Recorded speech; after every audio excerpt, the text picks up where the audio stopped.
Bonjour à tous et bienvenue pour la vidéo de ce dimanche. Le 24 juin dernier se clôturait à Kinshasa, capitale de la République démocratique du Congo, l'atelier du ministère de la Recherche scientifique sur les innovations congolaises. À l'issue de cet atelier, 11 projets innovants portés par des Congolais ont été retenus pour accompagnement par le gouvernement de la RDC. Parmi ces différents projets figurait celui de l'adoption par la RDC de la farine de manioc panifiable pour réduire les importations de blé dont le pays est fortement dépendant. Ce projet, a priori noble, soulève cependant deux problèmes essentiels que nous allons examiner dans le cadre de cette vidéo. Le premier problème, c'est que, étant donné que la farine de manioc ne contient pas de gluten, le projet envisage d'incorporer seulement 10% de cette farine à 90% de la farine de blé, ce qui ne règle pas le problème des importations. Aussi, nous nous posons la question de savoir s'il n'est pas mieux simplement de relancer la culture du blé en RDC comme autrefois. Ensuite, la deuxième question extrêmement importante est de savoir si la culture intensive de manioc dans laquelle s'est lancé le gouvernement de la RDC dans le cadre de ce projet inclut les organismes génétiquement modifiés ou OGM. Quand on sait que l'un des partenaires clés travaillant avec le gouvernement de la RDC dans ce cadre, à savoir l'Institut international sur l'agriculture tropicale, créé par la Fondation Rockefeller, est leader pionnier dans l'introduction des cultures OGM en Afrique en partenariat notamment avec des universités suisses de Zurich et de Genève. Donc, dans l'hypothèse où ces cultures portent sur des OGM, se soulève la question épineuse de la protection des consommateurs congolais, notamment par rapport au droit à l'information sur ces cultures OGM dans un pays qui n'a pas de loi cadre sur la biosécurité pour protéger les consommateurs. Mais avant d'entrer dans le vif du sujet, un petit spot publicitaire comme d'habitude, on se retrouve tout de suite après pour le vif. Ici Sandra de la boutique Sandra Bella Moda. Vous avez notre boutique de mode en ligne basée à Genève et la boutique physique en République démocratique du Congo. Retrouvez toutes les informations concernant nos deux boutiques en barre de description de cette vidéo. Et c'est parti pour les sujets très intéressants d'aujourd'hui.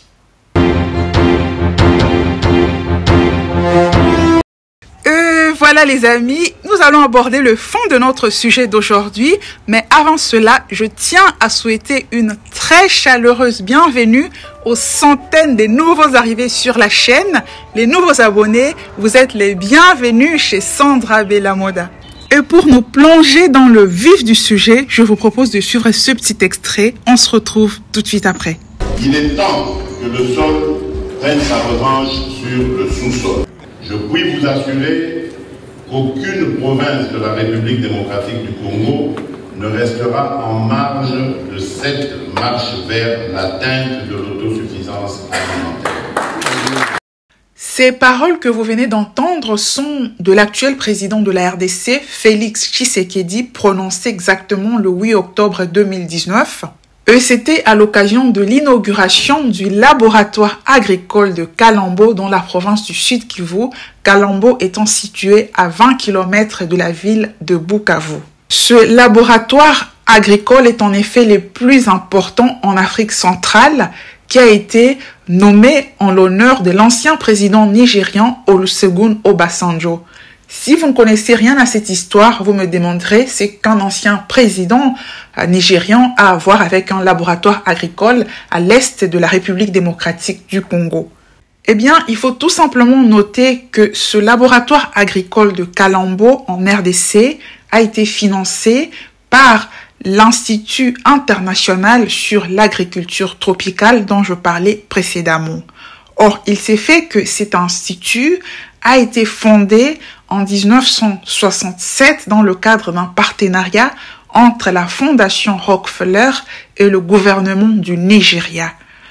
Voilà pourquoi, depuis 1967, le siège de cet institut se trouve au Nigeria et l'institut a collaboré pratiquement avec tous les différents présidents du Nigeria, y compris Olusegun Obasanjo et spécialement avec lui car c'est un passionné de l'agriculture.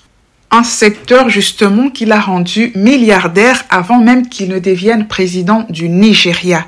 Aussi, la passion d'Olusegun Obasanjo pour l'agriculture a fait que cet institut l'a nommé en 2011 ambassadeur de bonne volonté. Par conséquent, lorsque l'institut a voulu créer un grand laboratoire agricole en République démocratique du Congo, deuxième pays au monde avec le plus de terres cultivables capables de nourrir jusqu'à 2 milliards de personnes, l'Institut a décidé que les laboratoires agricoles en RDC seraient nommés en l'honneur d'Olusegun Obasanjo, qui a d'ailleurs été invité à l'inauguration où il a exhorté la RDC à promouvoir son secteur agricole vu son potentiel, et cela afin de booster l'économie du pays et assurer son développement progressif. Voilà donc le lien entre Olusegun Obasanjo et cet institut qui dit avoir pour ambition et objectif de réduire la pauvreté en Afrique par la promotion de l'agriculture tropicale. Ainsi donc, à la suite de l'inauguration de ce laboratoire de recherche agricole en 2019, à 20 km, je le rappelle, de la ville de Bukavu où j'ai grandi, il va naître un partenariat pour la promotion de l'agriculture en RDC entre 3 partenaires clés, à savoir le gouvernement congolais, ensuite l'Institut international sur l'agriculture tropicale, soit IITA en sigle, et enfin l'Institut africain de leadership agricole, soit AALI en sigle.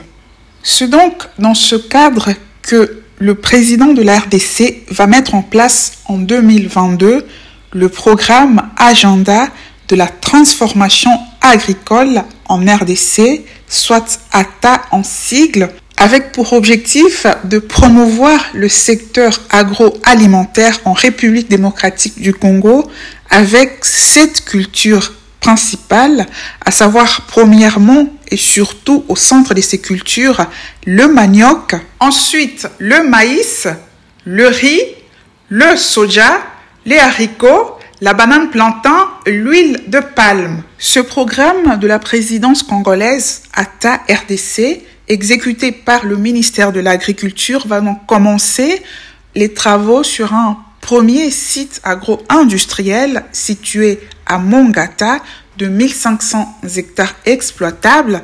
Aussi, il y a des gens qui vont considérer que le programme est un slogan car cette base agro-industrielle, considère-t-il, n'est fait que 1500 hectares, mais selon le gouvernement de la RDC, il s'agit de la phase pilote du projet. Comme je le disais précédemment, la culture au cœur du programme ATA RDC est le manioc, tout simplement parce que la RDC en est le 2e producteur mondial après le Nigeria. On va suivre un petit extrait à ces sujets, on se retrouve tout de suite après. En ces temps de crise céréalière qui frappe le monde du fait de la guerre russo-ukrainienne, le pain à base de manioc produit sur notre territoire national pourra nourrir nos populations. C'est là un exemple concret de la revanche du sol sur le sous-sol que j'ai toujours préconisé, et ce, dans le cadre de l'agenda de transformation agricole du Congo, ATA RDC, soutenu par l'Institut international d'agriculture tropicale, l'IITA. Et voilà, à noter que le manioc est la seule culture au Congo produite par toutes les 26 provinces du pays. Vous l'avez compris, l'objectif de l'intensification de la production de manioc est de remplacer la farine de blé dont les importations coûtent chaque année 3 millions de dollars américains à la RDC par la farine panifiable de manioc. Aussi, pour l'exécution de ce projet, le gouvernement de la RDC va associer des chercheurs congolais qui ont passé des décennies de leur vie à travailler sur la farine de manioc panifiable. Et à ce sujet, je vais citer une dame, Madame la docteure Marie-Claire Yanjou, professeure de biologie moléculaire à l'université de Kinshasa. Une dame que j'ai connue petite fille à Kisangani, au milieu des années 90, j'étais au début de l'école primaire. Elle était alors chef des travaux À la faculté des sciences de l'université de Kisangani, on va y revenir beaucoup plus loin. J'ai fait un coucou à tous ceux-là qui nous regardent du côté de Kisangani Boyoma. Vous êtes nombreux sur la chaîne. En plus des chercheurs, ce programme va associer les producteurs locaux de manioc en RDC, mais aussi les producteurs de pain, donc de la pâtisserie, savoir, comme j'ai dit, du pain, des beignets très consommés en RDC ou d'autres formes de pâtisserie.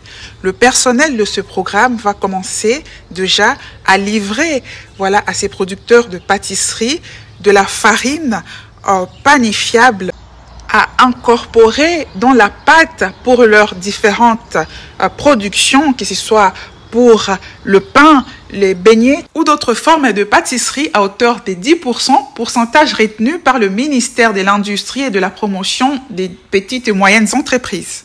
Vous avez noté sans doute que je parle à chaque fois de farine panifiable. En fait, il faut noter que la farine de manioc panifiable est différente de la farine de manioc que l'on utilise pour produire d'autres dérivés de manioc, que ce soit le foufou, la boule nationale en RDC, ou encore la chikwang, etc.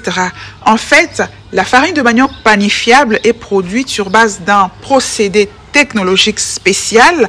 C'est une farine qui est détoxifiée de son cyanure, en plus d'être non fermentée. Alors que la farine de manioc ordinaire pour le foufou, le manioc pour la chikwang notamment, sont fermentées. Si vous voulez en savoir plus sur cette farine de manioc panifiable, je vais vous laisser lire cet article. Il s'agit d'une interview que la professeure Marie-Claire Yanjo avait accordée au magazine Makanici en 2022. C'est très intéressant. Je vous conseille de lire cet article. Et voilà donc brièvement pour ce projet de production de farine de manioc panifiable. C'est donc ce projet qui a été présenté à l'atelier organisé par le ministère de la Recherche et Scientifique en RDC et le ministère de l'Industrie, petites et moyennes entreprises, un atelier qui s'est clôturé, comme je le disais à l'introduction, au courant de cette semaine, atelier où 11 projets ont été retenus pour soutien par le gouvernement congolais. Nous aurons l'occasion de revenir sur les autres projets, les autres 10 projets dans d'autres vidéos. Mais pour l'instant, nous parlons du projet de production de la farine de manioc panifiable. Car justement, au sein de cet atelier, il a été souligné l'importance de mettre en place une grande unité de production de la farine de manioc panifiable et le coût, selon le ministre de la Recherche scientifique, est de $500 000 américains pour une unité basée dans la capitale Kinshasa. À ce niveau, nous allons aborder le premier problème dont j'avais parlé à l'introduction par rapport à ce projet. Comme je l'ai souligné, le ministre de l'Industrie des petites et moyennes entreprises en RDC a fixé à 10% seulement le taux d'incorporation de la farine de manioc panifiable à la farine de blé, car c'est en fait le pourcentage retenu par la loi. Alors cette farine, comme je le disais, doit être associée à la farine de blé pour la panification, car la farine de manioc, même panifiable, ne contient pas de gluten et donc pose des problèmes dans la panification contrairement à la farine de blé. Cette association résout donc ce problème de manque de gluten dans la farine de manioc. Mais il faut noter que techniquement, l'incorporation peut aller jusqu'à 30% comme cela s'est fait dans d'autres pays. Mais pour le cas de la RDC, le pourcentage est limité à 10%. Or, comme je l'expliquais beaucoup plus loin, l'État congolais dépense chaque année pour subventionner les importations de la farine de blé $3 millions américains. Et le gouvernement de la RDC nous explique qu'une incorporation de 10% de la farine de manioc va entraîner 10% de moins au niveau des importations, soit $300 000 d'économiser chaque année. Et moi, je dis que c'est dérisoire. Même si on allait à 30% d'incorporation et qu'on économisait $900 000 américains chaque année, c'est dérisoire car il y a possibilité de faire le 100% en produisant simplement le blé. Et là, vous me direz que le blé n'est pas une culture des pays tropicaux comme la RDC. Et je vous répondrai que bien sûr que oui. Beaucoup de pays africains produisent le blé dans la mesure où ces pays ont des zones à climat tempéré où pousse le blé, comme c'est le cas de la RDC, notamment au Bas-Congo et au Nord Kivu. Je vous informe justement, si vous ne le savez pas, durant une bonne partie du régime de Mobutu, la Deuxième République, donc, l'essentiel de la pâtisserie consommée dans le Nord Kivu était faite avec du blé produit localement dans cette province. D'ailleurs, la plus importante entreprise de production des farines de blé en RDC, la minoterie de Matadi, Midema en sigle, créée en 1972, détenue par moitié par des Américains et par moitié à 40% par la RDC. Cette entreprise s'approvisionnait autrefois auprès des producteurs locaux de blé dans le Nord Kivu. Mais avec la chute du régime de Mobutu, cette entreprise va mettre fin à ce partenariat et commencer à s'approvisionner en blé à l'extérieur de la RDC, considérant que le blé importé coûtait beaucoup moins cher, ce qui est normal parce que ce blé-là est subventionné par les États des pays d'où il provient, contrairement au blé produit localement en RDC qui n'était pas subventionné. Ainsi, avec ce retrait de la Midema qui a commencé à exporter massivement le blé, les producteurs locaux ne pouvaient pas faire face à la concurrence et ont fait pour la plupart faillite.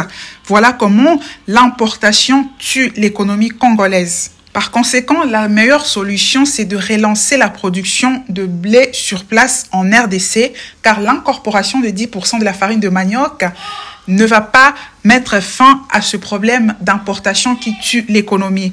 Et d'ailleurs, justement, pour le cas du Nigeria, qui a fait l'expérience de cette incorporation avant la RDC, il est très intéressant de noter la position du professeur Oluwaseun Obalanji, voilà, du Nigeria. Dans cet article dont vous avez le titre sur votre écran, que je mets également en barre de description, il explique que cette incorporation de la farine de manioc au Nigeria a été un échec. Il donne plusieurs raisons. Et justement, le problème de l'importation a persisté dans ce pays-là. Malgré ces tentatives d'incorporation de la farine de manioc, le Nigeria a continué d'importer du blé pour pratiquement 2 milliards de dollars américains chaque année.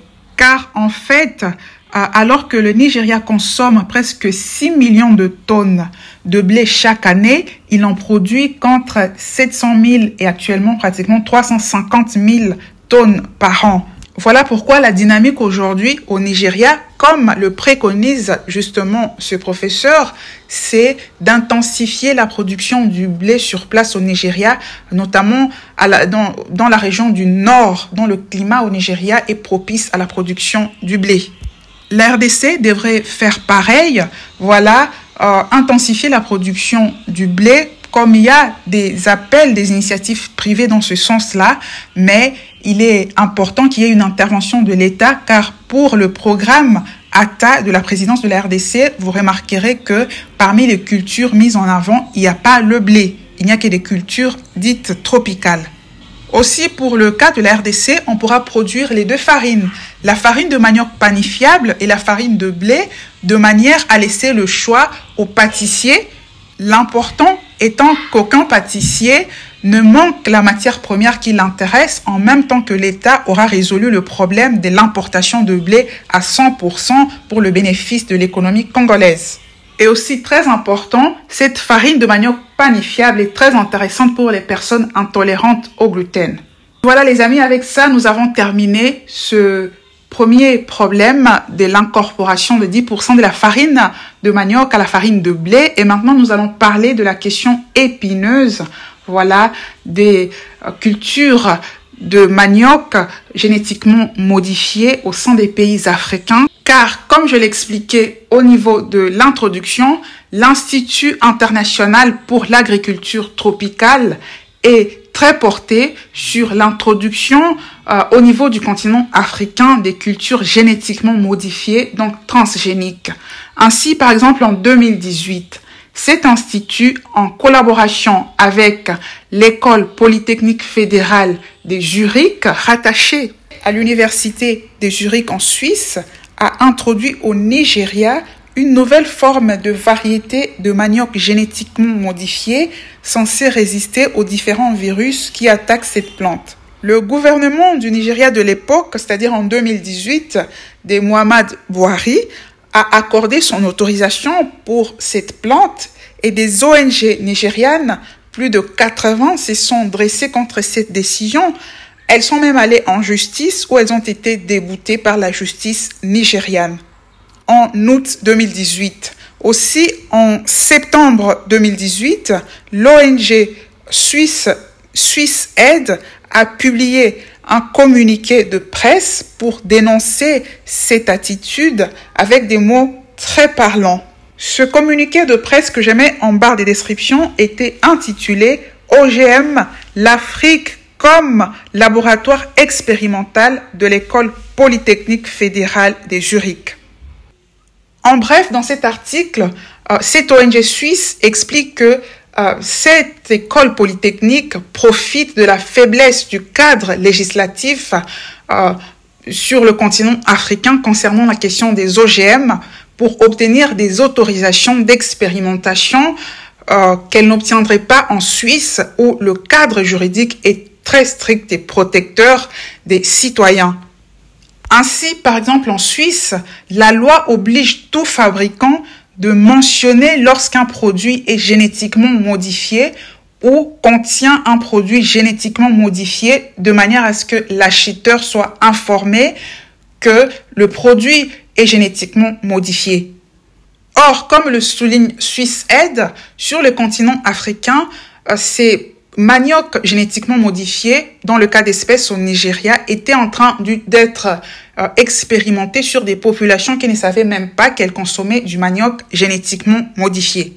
On peut citer, à titre d'exemple également, l'Université de Genève, qui en partenariat toujours avec l'École polytechnique fédérale de Zurich, avait produit en 2015 du manioc génétiquement modifié enrichi en vitamine B6, censé lutter contre la carence en cette vitamine parmi les populations africaines. Alors que la solution est simple en fait, il existe des cultures sur le continent africain très riches naturellement en vitamine B6 comme la banane, voilà, le soja notamment. Et donc la solution c'est plutôt d'intensifier la culture, voilà, de ces aliments qui sont naturellement riches en vitamine B6 plutôt que d'aller modifier génétiquement du manioc pour que les populations, soi-disant, puissent consommer de la vitamine B6. On constate ici que pour le cas du Nigeria, l'utilisation du manioc génétiquement modifié par l'Institut international pour l'agriculture tropicale est un fait. La question se pose dès lors de savoir si cet institut produit également du manioc génétiquement modifié en RDC, spécifiquement au sein de son laboratoire au Sud Kivu. Et là, je vais laisser parler l'expert en la matière. C'est la dame dont je vous parlais, professeure Marie-Claire Yanjo. Moi, j'ai du mal à l'appeler professeur, nous on l'appelait Maman Yanjo. Voilà, comme je vous le disais à l'introduction, c'est une dame que je connais, j'étais petite. Au milieu des années 90, comme disent les Belges, je commençais l'école primaire et donc nous étions à Kisangani, spécifiquement à la faculté des sciences, voilà, et Maman Yanjo Dembo, c'est son nom, elle est du Sankourou comme moi, oui, elle était là, elle venait dans notre quartier parce que nous habitions au sein de la faculté des sciences, car mon père était médecin lui-même, il travaillait aux cliniques universitaires, voilà, de l'université de Kisangani. Maman Yanjo, je la voyais donc très souvent quand elle venait à la faculté des sciences dans le cadre de ses travaux. Elle était chef des travaux, voilà. Elle discutait avec les parents. À cette époque déjà, elle travaillait sur la possibilité de panifier la farine de manioc, car beaucoup de femmes en RDC, spécifiquement au Grand Kasaï, dont fait partie le Sankourou, notre province d'origine, nous comme elle, voilà. Donc, elle travaillait pour pouvoir panifier cette farine pour faciliter la tâche à ces femmes afin qu'elles puissent produire des pâtisseries à base de farine de manioc. Donc, elle a commencé à travailler, voilà, de manière naturelle avec la farine de manioc jusqu'à ce qu'elle a pu obtenir son doctorat. Et comme je vous le disais, elle est aujourd'hui professeure de biologie moléculaire, voilà, à l'université de Kinshasa. En plus, lorsque nous avions quitté Kisangani pour Bukavu, où notre père, voilà, devait commencer à travailler à l'hôpital provincial général de référence de Bukavu, plusieurs années après notre installation à Bukavu, où j'ai fait l'école secondaire et puis l'université, quand j'étais à l'université, le petit frère de Maman Yanjo, le docteur Richard Lechou, est arrivé à Bukavu et c'était lui le numéro 1 de l'OMS au Sud Kivu. Voilà. Enfin, notez que c'est la fille de Maman Yanjo qui produit, voilà, la marque des confitures Manitech en République démocratique du Congo. Voilà donc un peu sur la personne, je devais un peu parler d'elle, voilà. Et donc, comme je disais précédemment, on va lui poser la question à elle qui est l'experte en la matière, si l'Institut international pour l'agriculture tropicale produit du manioc transgénique au sein de son laboratoire au Sud Kivu en RDC. Eh bien, je vais vous renvoyer à l'article dont j'avais déjà parlé précédemment, à l'interview qu'elle avait donnée, elle a accordé en 2022 au magazine Makanishi. Voilà. Elle confirme en fait dans cette interview que cet institut produit effectivement du manioc génétiquement modifié au sein de ce laboratoire. Et pourtant, pour le cas de la RDC, on n'a pas entendu les ONG se lever, voilà, sur cette question par rapport au cas du Nigeria où des ONG s'étaient levées pour montrer leur désapprobation. Cela est d'autant plus important que, contrairement à des pays comme la Mauritanie, la RDC ne dispose d'aucune loi sur la biosécurité pour pouvoir protéger les consommateurs, notamment des OGM. Ce qui laisse la porte ouverte à toutes sortes d'abus où de nombreuses personnes seront en train de consommer des OGM sans savoir même qu'elles les consomment, alors que les différentes conséquences sur la santé humaine et animale de ces OGM ont été établies. Voilà pourquoi d'ailleurs des pays sérieux comme la Suisse exigent que ces OGM soient mentionnés au niveau des étiquettes. Et donc, pour conclure cette partie, je dirais que ce projet, voilà, de promotion de l'agriculture congolaise est certes noble, mais pour le cas de la présidence actuelle du Congo, on se rend compte que c'est un projet qui est sous la supervision, voilà, de cet institut international pour l'agriculture tropicale créé par la Fondation Rockefeller, qui en fait a une mainmise notamment sur les cultures à produire. Je vous ai expliqué que la culture de blé ne fait pas partie de ce programme, juste les cultures tropicales, alors qu'il est dans l'intérêt de la RDC de produire du blé. Tout cela pour dire que nous vivons à une époque où aucun pays sérieux ne devrait laisser deux secteurs en particulier, voilà, sous contrôle d'organismes autres, voilà, que les institutions étatiques, à savoir la santé et l'alimentation. Voilà. Pour le cas de la RDC, il est déjà impératif de commencer à légiférer sur cette question importante de la biosécurité. Voilà, aussi il est important que la société civile s'intéresse à cette question des OGM, car on ne l'a pas entendu, la société civile congolaise, comme on a entendu la société civile nigériane sur la question, voilà, même si elle avait été déboutée par la justice. Voilà les amis, ce dont je voulais parler avec vous aujourd'hui. Une vidéo longue, mais qui était nécessaire. Je vous souhaite un excellent dimanche. Ciao!